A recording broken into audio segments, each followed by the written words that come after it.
ilma namaa jalqabaaf dhumasa tilmaamuuni in ulfaata waan hunduu makeessa. Ilmi namaa daggalaa turee bulee dabala. Ilmi namaa daggalaa turee buleeti dabala.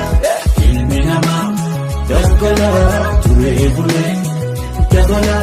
Ilmi namaa maaloo daggalaa turee buleeti dabala. Ilmi namaa daggalaa turee bulee dabala.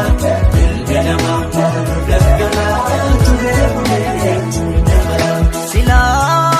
Silaan akkuma keenyaatti dhala namaati isaanis har'aaf carraan gante haadhaaf abbaa dhabaniis haadhaaf abbaa dhabuun isaanii qoda Rabbiiti. Daa'imman kana gargaaruun qoda lammiiti. Ilmi namaa Daggalaa turee bulee dabala.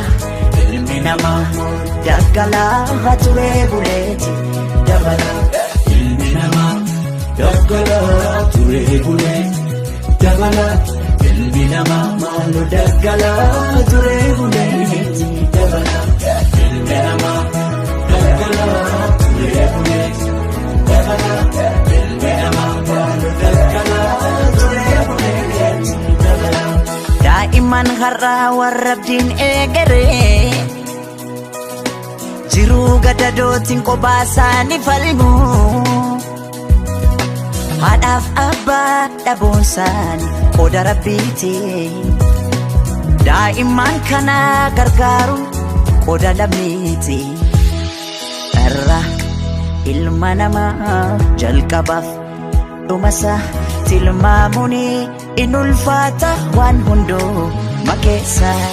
Ilmi namaa Daggalaa turee buleeti dabala.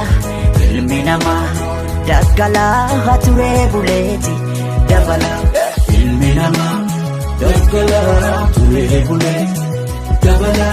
Ilmi namaa maaloo daggalaa turee bulee